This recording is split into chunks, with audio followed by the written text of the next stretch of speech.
Olá, tudo bem? Está começando mais um programa Por Dentro da Pós, aqui da TV Profissão. Programa que é feito pelos coordenadores da pós-graduação da Uninter. Meu nome é Andressa Munhoz, eu sou professora coordenadora dos cursos de pós-graduação das áreas de Arquitetura e Design da Uninter. E hoje eu estou aqui para conversar junto com a professora Charlize Minty, que ela é arquiteta urbanista, assim como eu, especialista em arquitetura sustentável e ela é professora tutora dos nossos cursos ali de pós-graduação da Uninter. E o que a gente vai falar hoje é sobre desafios e aprendizados na gestão de obra. Então seja bem-vinda, professora, ao programa. Muito obrigada, professora Andressa.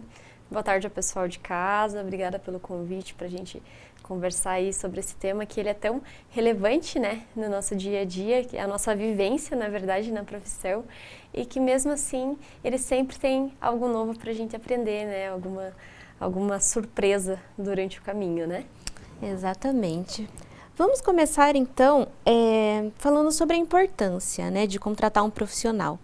Então, muita gente acaba, infelizmente, a gente sabe que muita gente acaba, né, fazendo obra sem acompanhamento, sem um profissional adequado ali. Então, qual seria a importância de contratar o profissional, né, o arquiteto, tanto para o projeto quanto para a gestão da obra? E vou fazer mais uma pergunta junto. Então, qual seria a importância de ter esse profissional? E em que momento que seria o ideal contratar? Antes da obra, durante? Como é que funciona? Então, eu acho que é um questionamento muito interessante para a gente dar início a esse assunto, porque acho muito difícil algum profissional que lide com projeto, com obra, que não tenha tido algum cliente que o contratou depois de iniciar os trabalhos. Ou seja, quando começou a dar algo errado, ele te contratou. Então, eu acho que é interessante a gente iniciar com isso porque é uma situação que acontece e que a partir dela podem gerar muitos mais erros quando você chega e tudo já está acontecendo. Por quê? Porque você tem que fazer um projeto express, né? Porque geralmente o cliente que tem esse tipo de situação, geralmente é uma reforma nessa situação, né? Que ele tem esse tipo de situação, ele não quer, ele quer utilizar a equipe que já está em obra, né? Então, o ideal sempre é que os clientes evitem esse tipo de situação. Tentar contratar o profissional antes. O quanto antes possível, melhor. Porque se o projeto ele tiver minuciosamente pensado, ser contratado uma equipe de qualidade e já, às vezes, até dar uma olhada no local e verificar possíveis imprevistos, você vai ter menos dor de cabeça. Então, é muito usual, assim, como eu falei, todo mundo já passou por isso, de ser contratado no meio de algo que já está acontecendo. Mas o ideal é tentar evitar. Então, muita gente ainda pensa que talvez contratar um profissional para gestão de obra, talvez seja um dinheiro jogado fora, porque tem um pedreiro de confiança, porque tem alguma equipe de confiança, mas eu acredito que isso já está sendo um pouco desmistificado também, que as pessoas já estão se acostumando a contratar alguém de confiança para fazer essa gestão da obra, para evitar esse tipo de dor de cabeça depois, né? Até porque, hoje em dia, até pelo padrão dos clientes. Antigamente, as pessoas faziam obras, tanto de edificações quanto de reforma, e elas conseguiam estar mais presentes. E hoje em dia, todo mundo tem uma rotina multitarefa, né? Que além de trabalhar, geralmente estuda, a gente está sempre conectado em alguma coisa e as pessoas acabam não estando tão presentes. Então, elas acabam se deparando mais com essa necessidade de ter um profissional na obra. Sempre teve essa necessidade, mas hoje em dia ela se faz mais visível. Eu acho que é exatamente o termo que você usou, dor de cabeça. Sim. Para muita gente, obra é sinônimo de dor de cabeça. Exatamente. E a gente sabe que, mesmo ela sendo bem pensada e planejada, é muito comum de acontecer imprevisto, de ter algum problema. Às vezes o próprio clima pode atrapalhar, né? Exatamente. Então, é importante a gente ter um profissional antes para dar todo esse suporte e conseguir sanar, diminuir os problemas e sanar as questões que acontecem ao longo da obra também, então, né? Exatamente. Até porque você contratar um profissional antes, desde a parte de projeto e posteriormente para a obra também, muita gente pensa que pode ser um custo desnecessário, mas a probabilidade disso, na verdade, ser mais lucrativo, te gerar menos desperdício de material, enfim, N questões, né? Na verdade, esse custo acaba se pagando, assim.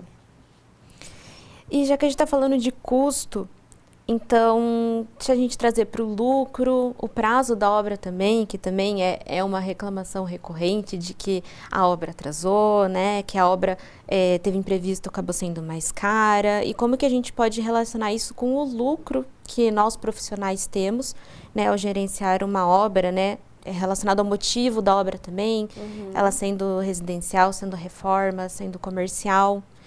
Eu acredito que isso tudo, são assuntos que se interligam na questão de você ter uma boa conversa com o seu cliente. Geralmente essa boa conversa acontece no processo de projeto, já no briefing, em que você tem que recolher as informações do cliente de qual é o orçamento que ele tem para gastar com essa obra, qual o prazo que ele tem de execução, principalmente se, por exemplo, for uma obra comercial. Geralmente em obras comerciais, já está acontecendo um custo, às vezes, de aluguel, enfim. Você sentar e alinhar com o cliente já todas essas questões para diminuir a questão de imprevisto nessa parte também. Principalmente em questão de custo e, às vezes, lucratividade. Às vezes o cliente está investindo ali um valor que ele pretende vender os imóveis ou algo do gênero e ele já tem toda uma estratégia feita. Mas, se atrasar, às vezes, muito a obra, usando um exemplo, por exemplo, da pandemia. Na pandemia, teve um boom de procuras, né, de reformas, etc., às vezes até mesmo residencial. Mas na pandemia também teve uma falta de material muito grande, como teve uma grande procura, a mão de obra também estava escassa, né, porque o pessoal estava sendo muito procurado. Então, o custo para você fazer um projeto, para executar um projeto, ele quase chegou a duplicar em certas situações, contando, por exemplo, o preço do ferro, do aço. Então, se você não conseguir fazer essa relação entre qual que é o lucro que o cliente quer ter, o objetivo que ele quer ter aquele projeto, aquela obra, e o custo junto com o prazo, talvez isso vai se perder. Talvez pode acontecer, como aconteceu na pandemia, dos materiais subirem muito e o cliente perder toda a lucratividade ou às vezes tornar, um negócio que ele está pensando inviável. Inclusive que você comentou, né, professora, a questão de obras comerciais. Sim. Além da gente ter um prazo menor, tem a questão do horário também, né? Acho que isso é importante para os profissionais também saberem. Por exemplo, para trabalhar em uma obra comercial, a gente tem que trabalhar fora do horário comercial. Sim. Para não atrapalhar as pessoas, né, que estão naquele local. Então, muitas vezes acontece de passar, né, virando a noite e tudo. Então, para quem vai fazer um acompanhamento ali, pessoalmente, da obra, às vezes tem que saber que se for trabalhar nesse nicho, existe essa questão. Essa parte de gestão, já fazendo uma ligação dessa gestão, principalmente da mão de obra, é uma das gestões que eu considero mais desafiadoras, assim. Por quê? Porque tem toda essa questão de horário, então, se vai acontecer realmente a gestão da obra, os funcionários, eles têm que seguir aquele padrão de horário, tem toda uma gestão de credenciamento, principalmente em obras comerciais ou corporativas, mas o que eu acho mais desafiador é quando a dificuldade de encontrar mão de obra, às vezes, especializada. Porque algo que eu notei, assim, que o mercado diminuiu a questão da mão de obra especializada, porque as pessoas estão se especializando e talvez indo para outras áreas, né? E também aconteceu um barateamento, né? Porque antes, quando o mercado está em baixa, as pessoas acabam, às vezes, diminuindo muito o preço da mão de obra, e isso faz com que a mão de obra que realmente é especializada quando o mercado está em baixa também tenha que diminuir, né? E quando está em alta, quem realmente é bom no que faz acaba sendo muito procurado. Então, o que isso dificulta?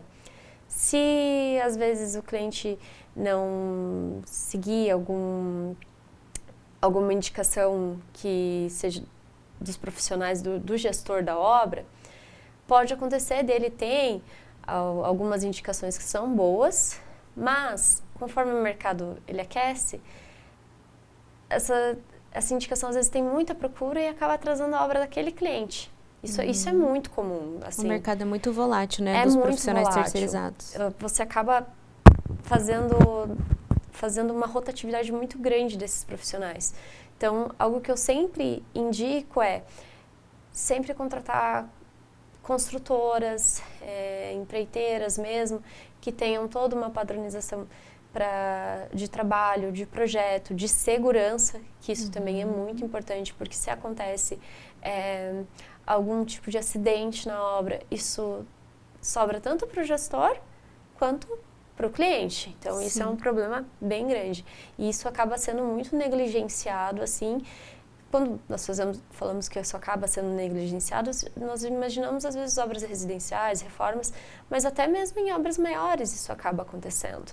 Então, realmente é algo a ser pensado e que vale a pena, assim, você está investindo numa equipe melhor, assim, numa construtora, algo que eles realmente vão respeitar o projeto, vão seguir uma padronização de horário, enfim, toda essa organização, que depois vai dar menos prejuízo, provavelmente. Porque quando um profissional ele está executando o seu projeto, o gestor não está de olho, ou às vezes não é um profissional que realmente segue uma padronização de outra empresa, de uma construtora, algo assim, se ele estiver pensando na obra do vizinho que ele também está executando, a chance dele encontrar algum imprevisto, e em vez de, às vezes, se você não está na obra no momento, ele te ligar, falar, olha, encontrei tal imprevisto, a chance dele fazer alguma gambiarra, que a gente fala, e isso dá problema para o cliente lá no futuro, é bem grande. Eu até tenho um exemplo disso, de um cliente que ele havia optado por contratar um eletricista que trabalhava com a família dele, e daí ele tem um apartamento grande, que ele fez uma ampliação, uma planta aberta, né? Ele deixou a planta mais aberta. E era um profissional realmente de confiança dele, que trabalhou naquele prédio, tinha trabalhado em outros apartamentos, trabalhou com a família dele. Então, para ele optou por, não, eletricista é esse que eu quero. Eu falei, não, tudo bem. Anos depois, assim, isso foi uma reforma residencial, mas anos depois, coisa de 3 anos depois que a obra estava pronta, estava tudo certo, começou a encharcar os móveis dele da cozinha. E daí não sabia de onde que estava saindo aquela água. Ele tinha uma pedra bem grande, assim, de um granito importado na parede da cozinha. Sorte que ele conseguiu tirar a pedra sem quebrar, senão ele ia ter que comprar uma chapa inteira para repor. Nossa. A gente foi, enfim, chamou alguns profissionais para ver o que estava acontecendo e descobrimos que o eletricista em questão, na hora que ele foi ajustar uma tomada, ele furou um cano. E daí, para não incomodar ninguém, enfim, essa parte de alterações de pontos hidráulicos já havia sido feita, ele enfiou um fio de cobre, encheu de massa e fechou. Com o tempo a água foi batendo e uma hora começou a sair. Então era um profissional de confiança, mas em algum imprevisto, talvez ele tinha outra obra, enfim. Então por isso que a parte até que eu mais me demandei aqui do assunto é a parte da equipe. tanto nós como gestores, nós temos que estar sempre de olho para ver até mesmo feedback do cliente, até no pós-obra. Como que tá as suas instalações elétricas, como que foi como realmente está funcionando esse projeto que você contratou, a edificação, para ver se vale a pena estar continuando com aquela equipe, com aquela construtora, para que os clientes realmente saiam satisfeitos. Porque no final é nesse pós-obra que realmente o cliente vai estar satisfeito ou não, né? Com o projeto, com a gestão. Sim, muito importante. E a professora comentou que esse planejamento, o certo, né, o ideal, digamos, seria ele acontecer antes do início da obra. Então, quais são as estratégias assim para esse planejamento anterior à obra? As estratégias para que a gente consiga fazer ele anterior à obra, além da questão projetual que eu comentei, do briefing e etc., é realmente você tentar fazer um cronograma de obra, alinhado com um cronograma de obra, um planejamento de canteiro, ou enfim, alinhado com os materiais, né, os fornecedores, e dentro desse planejamento você faz um planejamento A. Se for possível, junto com o projeto já fechadinho, você faz um planejamento B e C com alguns imprevistos comuns, como questões meteorológicas, algum atraso de algum fornecedor, para que o cliente ele tenha mais ou menos essa noção de que algumas coisas podem acontecer. Claro, obviamente podem acontecer outras coisas, mas é bom você já ter tudo isso estipulado. Então, das questões mais comuns, né? Sim, o cronograma de obra ele é muito importante, nós temos essa noção de quanto tempo vai geralmente para você executar cada etapa, onde entra cada etapa. E acho que até antes da obra, né, professora, a questão da compatibilização dos projetos também é importante. Por isso que eu comentei, nós começamos com o assunto de sempre procurar o profissional antes. Porque geralmente um projeto, você demanda de reforma, você vai demandar um tempo para fazer o projeto, às vezes uns 2 meses, se for um projeto pequeno. E o tempo para você fazer o cronograma de obra, para já dar para a parte de orçamento, para pesquisar com os fornecedores como estão os prazos e realmente alinhar tudo isso, né? Então, e se for então numa obra arquitetônica, tem todo o processo do projeto legal também, que influencia nessa questão de prazos, né? Então, o ideal é sempre o quanto antes para que seja feito esse planejamento antes. Porque nada pior, por exemplo, do que você contratou um fornecedor que depende do outro e o primeiro atrasa. O rapaz que vai pôr porcelanato teve um problema, atrasou e nisso você já contratou o outro, mas você não tinha isso já alinhado, conversado. Um efeito bola de neve. E já está acontecendo e acontece um efeito bola de neve e geralmente aí que acontecem mais erros, né? Porque todo mundo fica nervoso, o cliente não fica satisfeito e a obra acaba atrasando bastante, dando bastante prejuízo daí. Então tá bom, por enquanto é isso. A gente vai para um rápido intervalinho, pessoal. Daqui a pouco a gente volta mais para conversar sobre gestão de obras aqui com a professora Charlize. Até logo.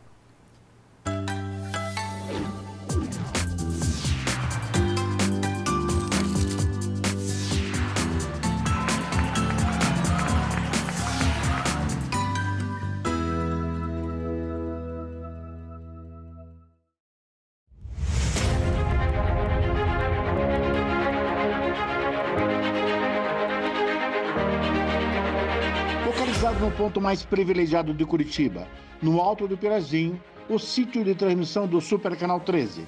13.1 TV Cultura, uma das emissoras mais admiradas e premiadas no Brasil e no exterior, com mais de 400 prêmios. Com seu conteúdo rico, diversificado e plural, combinando informação de qualidade, opinião e entretenimento com diversão e conhecimento para todas as idades. Aqui você tem cultura. 13.2 TV Profissão. Ensino e aprendizagem é a televisão caminhando de mãos dadas com a educação, contribuindo na formação dos cidadãos e no seu exercício da cidadania.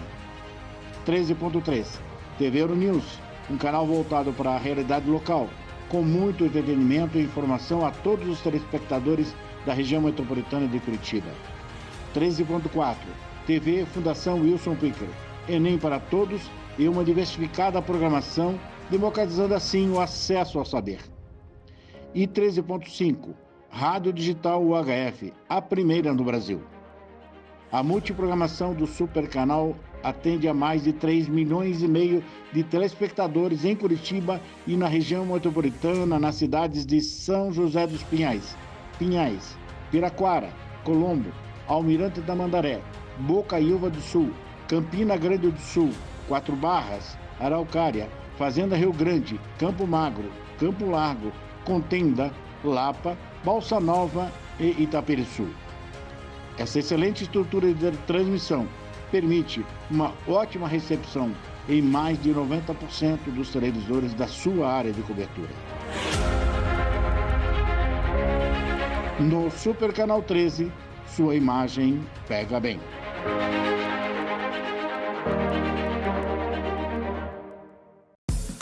O Ministério do Turismo, a TV Cultura e o Uninter levam até você Provoca. Ainda bem. Metrópolis. Linhas Cruzadas. Estação Livre. Matéria de capa. Senhor Brasil. Repórter Eco. Opinião. Planeta Terra. E Quintal da Cultura. É muito legal. Aqui tem dramaturgia, sustentabilidade, documentários, música,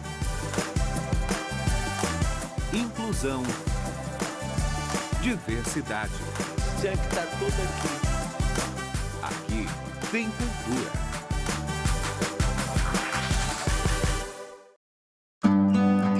Sabe aquele sonho de ter um médico da família?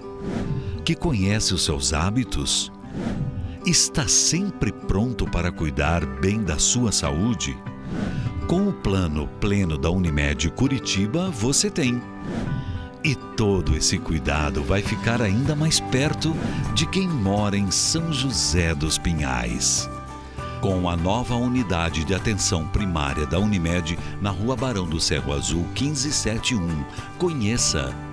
Aqui tem Plano Pleno com atenção primária à saúde. Aqui tem Unimed Curitiba. Acesse querounimed.com.br e saiba mais.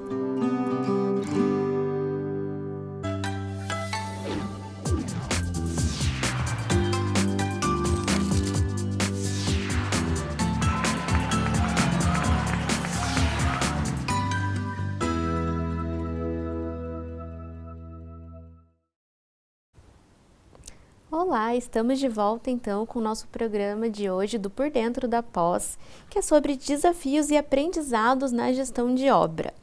Então vamos continuar aqui o nosso papo com a professora Charlize. E professora, nesse nosso primeiro bloco a gente conversou muito sobre a questão de custo, de prazo, dos principais problemas, né, que podem acontecer na obra. E qual que é o papel do gestor da obra, então, dentro disso tudo, para ele conseguir gerenciar contratos, fornecedores, materiais, tem uma logística muito grande numa obra, né? Muitas pessoas envolvidas, como que o gestor lida com tudo isso? Então, o gestor, para ele conseguir ligar, ele vai ter que ser bem organizado. Parece meio clichê falar isso, mas às vezes nós lidamos com obras menores, pensamos, eu lembro mais ou menos, tem X fornecedores, mas é sempre interessante você ter todos os contratos em mão, não precisa ser impresso, às vezes no Drive, organizadinho, para que se você está na obra, às vezes, lidando com aquelas reuniões de vários fornecedores, né, e às vezes vai fugir alguma informação. Então, você ter no Drive todo o projeto atualizado, bem organizado, para que você consiga, às vezes, abrir um detalhamento para explicar, ou até mesmo realmente comparar os prazos, como que está o andamento, tudo isso ele depende de uma organização. O drive seria a nuvem. A nuvem. A nuvem, desculpa, pessoal. Seria na nuvem, para ajudar um pouco a ter ali o cronograma sempre em mãos, né? Então, não é só você cobrar o teu fornecedor, ou enfim, você é o gestor da obra e tem um empreiteiro que ele está alinhado com o eletricista dele, com o gesseiro, enfim, ele tem toda uma equipe dele e alguns gestores acabam deixando esse alinhamento de prazos com o empreiteiro. Mas o ideal é que você também esteja dentro, porque você que tem que ter o controle, né, dessa parte e até mesmo às vezes ter também uma pessoa de confiança também para recebimento dos materiais, planejar um local, né, adequado de onde vão ficar esses materiais, né? Porque se você deixar às vezes tudo na mão de um terceiro, pode surgir algo diferente. Então essa organização é do gestor da obra e ele que tem que conferir se tudo está sendo utilizado. Até mesmo, como eu comentei anteriormente, os EPIs, né? Então, desde onde é o armazenamento do material, quem é o responsável pelo almoxarifado, como que está o cronograma. São muitas questões mesmo para serem analisadas. Então, ter tudo isso em mãos e ser bem organizado quanto a isso é imprescindível. Até o armazenamento incorreto dos materiais na obra pode estragar, né, o material. Sim. Tem peças, por exemplo, que não podem ser armazenadas, tem que ser no sentido correto, não pode ser na vertical, tem que ser na horizontal. Então, Exatamente. é importante cuidar com isso. E eu digo até por experiência própria também, que essa questão da organização é realmente muito importante, né, professora? De ter todos os projetos ali na obra, com o profissional que está executando aquela obra, a gente ter todos os projetos impressos, colados, disponíveis, para quando tiver alguma dúvida a pessoa conseguir ver. Exatamente. E nós, né, como gestoras da obra, também a gente tem que ter esses documentos em mãos. Sim. Hoje em dia tem notebooks mais leves, né? Sim. Tem tablets, até no próprio celular mesmo. A gente consegue abrir, tirar uma dúvida, conferir algo no projeto. Às vezes já resolve as coisas ali na hora, facilita bastante pra gente, né? Do que ter que levar para o escritório, ver o que faz. Exatamente. A obra é muito dinâmica, né? E isso que você comentou é também um exemplo que explica a necessidade de você contratar um gestor. Por quê? Eu fiz o projeto com você e acho que não preciso contratar um gestor. Já tenho o projeto, está aqui na minha mão. O pessoal da conta. Vou mandar um PDF para a equipe que eu tive indicações, que já trabalhou comigo. Gente, eu cansei de ver pessoal abrir no celular para ver o projeto. Ou seja, às vezes tem um detalhe, tem alguma coisa. O gesseiro, ele vai abrir no celular para ver um projeto. Tá cheio de pó. Então, e você pedir às vezes para ele imprimir tudo, o correto é o gestor fazer isso. É ele imprimir, levar, colar ali nas paredes, ou enfim, fazer reuniões frequentes para que realmente saia conforme foi o planejado, né? Então, por isso que é importante a contratação de um gestor de obra mesmo, para garantir essa eficiência, né, do projeto. E a questão dos imprevistos e, às vezes, até mudanças que são necessárias. Às vezes, não de algum problema que deu, mas podem acontecer mudanças necessárias mesmo, não devindas a isso, né? Como que o gestor, ele tem que saber lidar com isso no dia a dia, na agilidade de uma obra? Eu acredito que é um pouco da saúde emocional também, né? Porque os imprevistos e o retrabalho é algo que é um pouco difícil de não acontecer. Assim, é até interessante ver como que você faz o seu contrato na parte de projeto, como está acontecendo essa gestão. E é até interessante que realmente tenha essa gestão, porque você pode realmente ter feito o projeto bem alinhado, ele bem compilado, mas feito um planejamento de plano A, plano B e plano C, e mesmo assim ter alguma coisa, por exemplo, começou a obra, aí o solo estava numa época de chuva, foram fazer a fundação, o solo estava mais encharcado. O cliente vai gastar mais com fundação, por exemplo, já entrando para a parte da engenharia, na verdade, né? Mais com fundação, ou vai ter que fazer um tipo de fundação diferente.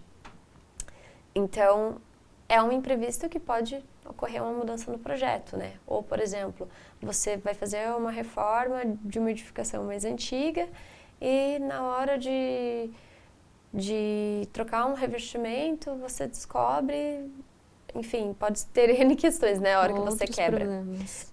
Então, você tem que estar... é interessante você estar sempre conversando com profissionais da área, conversando até mesmo sobre o seu trabalho, porque às vezes um imprevisto que surgiu para mim ainda não surgiu para você, mas pode surgir no futuro. Então, você tem que estar pronto para isso, pronto para se precisar mudar algo no projeto referente a esse problema que surgiu, bem alinhado com os seus fornecedores, né, para que eles te contem o que está acontecendo na obra, ou estar presente no canteiro também sempre que for possível, né, para que minimizem essas situações, né, para que não aconteçam gambiarras, conforme eu comentei anteriormente, né. E essa questão de reforma e retrofit surgem muitas questões, principalmente em projetos muito antigos, que às vezes não existe nenhum projeto daquele local, né? Você vai fazer uma obra de algo muito antigo, o pessoal não tem nem o projeto estrutural, às vezes não tem o projeto hidráulico. A gente só vai descobrir realmente o que está acontecendo quebrando. Exatamente. Como a gente vê nesses programas de decoração que tem na TV, que vai quebrar, vai reformar e surge outro problema, descobre isso, descobre aquilo. Por Infelizmente exemplo, acontece. às vezes você tira um forro de gesso e descobre que em cima tem um vigamento super bonito, aí você não vai trocar aquele forro que era antigo e vai manter o vigamento aparente. Isso muda todo o projeto de interiores, pelo menos detalhamento às vezes de uma marcenaria. Então, existem profissionais que finalizam o projeto só após a quebra. Eu acredito que eu não indicaria muito, né? Porque isso faz com que, às vezes, as outras etapas você não consiga ter o prazo suficiente para pensar, para fazer todo aquele planejamento. Mas sim, acho que é interessante, antes da contratação dos demais profissionais, isso volta na importância do acompanhamento, né? Você dá um pulo na obra e vê na quebra o que surgiu, né? Se teve alguma coisa que vai precisar ali de um retrabalho. E essas questões do retrabalho que você comentou e dos imprevistos que a gente está vendo, a gente está falando, mas isso durante a obra, né? Isso durante a obra. E como que isso funciona no projeto? Deu imprevisto, tem que fazer um retrabalho, tem que voltar no projeto, o projeto tem que ser adaptável a isso, como que funciona? No projeto, se for durante a obra, isso tem que ser refeito no projeto. Porque, por exemplo, resolvemos algo em loco, mas não foi compilado com os outros projetos. Isso faz com que o outro profissional que vai vir, talvez, não entenda que tem algo diferente. Enfim, é isso que dá bastante prejuízo, porque às vezes pode dar prejuízo numa marcenaria que foi daí feita numa situação que já não é mais existente no local. Então, são várias situações. Mas essa questão do retrabalho em etapa de projeto, eu acredito que vai, ou às vezes quando você não analisou certinho o briefing do cliente, daí o cliente ele acaba pedindo algumas alterações, ou quando não foi feita uma compatibilização certa do projeto. Com a obra. Com a obra, com os outros projetos complementares.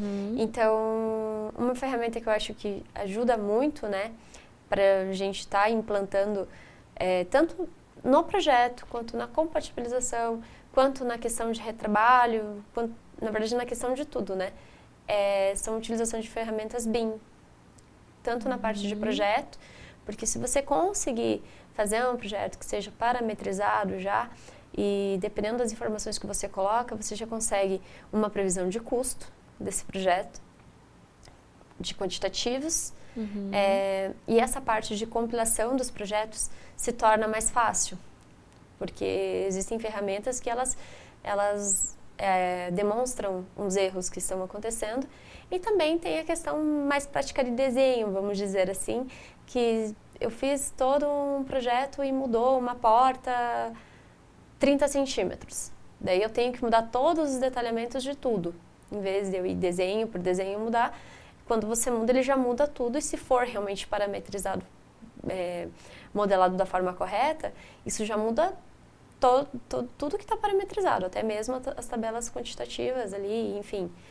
Então, isso ajuda bastante. São ferramentas que elas servem exatamente para isso, para deixar toda essa gestão mais inteligente e até no pós-obra. Elas também têm ali, dependendo das informações que você alimenta o seu arquivo, você consegue, se o cliente te contratar um gerenciamento de pós-obra, você consegue instruir ele de quando vai precisar uma manutenção de telhado, quando vai precisar uma manutenção de pintura, porque daí vai estar lá as informações da tinta que foi escolhida, do fornecedor, qual que é o período que ele indica. Eu acredito que também ferramentas de inteligência artificial vão estar ajudando nisso futuramente, né? Que tem muita coisa sendo desenvolvida. Hoje em dia, o que facilitaria seria talvez para fazer tabela de cronograma de obra, por exemplo. Então, a gente está utilizando essas tarefas porque, conforme eu comentei, às vezes você tem que gerenciar todo um pessoal, né? E ter tudo isso na sua mão, num drive, né? Em nuvem. Utilizar dessas outras ferramentas também ajudam muito no gerenciamento. E como que essas ferramentas BIM, elas auxiliam na compatibilização entre os projetos? Compatibilização, assim, né, do projeto do arquiteto, do projeto do engenheiro estrutural, do engenheiro hidráulico, enfim, são muitos projetos. São muitos projetos. É nisso que é importante você ter toda uma equipe, né, que trabalhe já com o BIM implementado, porque, por exemplo, geralmente o papel do arquiteto, já levando para a nossa profissão, é fazer a compatibilização. Ele recebe o projeto estrutural, compatibiliza com o arquitetônico, compatibiliza com a alocação dos pontos elétricos, com o elétrico, com o hidráulico, enfim. Chega uma hora que realmente o olho humano ele pode ver alguns erros, mas se você compatibilizar esses arquivos em BIM, por exemplo, tem uma ferramenta que ele vai demonstrar coisas mais estruturais, que realmente dariam grandes problemas. Como, por exemplo, alguma viga que está sendo interrompida por algum outro elemento que não poderia interromper uma viga, né? Porque a viga é estrutural. Então, ele mesmo consegue fazer, te mostrar esses erros para que você consiga ajustar tudo. E daí, quando você ajusta em um, consequentemente vai ajustar nos outros projetos também. Isso realmente ajuda bastante, assim, porque existem situações que acontecem em projetos que tem N pranchas, né, que passam das 100 pranchas, que pode acontecer, sim, de surgir algum erro e o BIM ele está aí para ajudar com isso. Perfeito, professora. Muito obrigada pela sua fala, por trazer esses aprendizados para a gente poder conversar sobre esses desafios, porque como a gente comentou, podem ter obras residenciais, podem ser obras do zero, podem ser reformas, e tem diversas escalas, como você comentou agora, de várias pranchas. Então, por exemplo, reformar um cômodo de uma residência, desde eu fazer uma reforma em um aeroporto, um hospital. Exatamente. Então, é tudo muito complexo e a gente viu, então, a importância da gente ter um profissional, ou seja, um arquiteto, um engenheiro, algum profissional realmente habilitado que possa fazer essa gestão da obra, esse acompanhamento, para tudo que a gente viu aqui, né? Para a obra funcionar melhor, para ter uma melhor controle dos prazos, dos custos e até pensando em lucro para investimentos. Então é isso. Muito obrigada por acompanhar a gente. Obrigada pela presença, professora Charlize. Eu que agradeço a oportunidade. E a gente acabou falando bastante coisa, mas na verdade a obra ela não é para assustar a gente. As tecnologias também aí para ajudar, né? E o network também, né? Para a gente já ver o que o coleguinha passou também. E os Obrigada, profissionais estão aí para facilitar a vida dos clientes. Exatamente. Muito obrigada, pessoal. Nos vemos no próximo programa Por Dentro da Pós.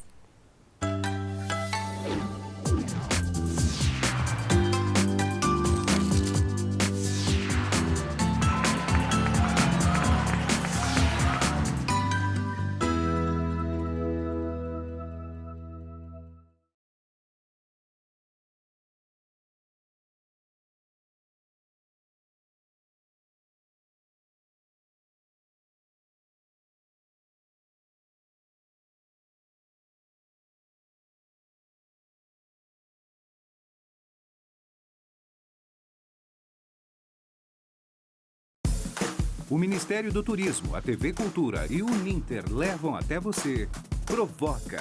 Ainda bem. Metrópolis. Linhas Cruzadas. Estação Livre. Matéria de capa. Senhor Brasil.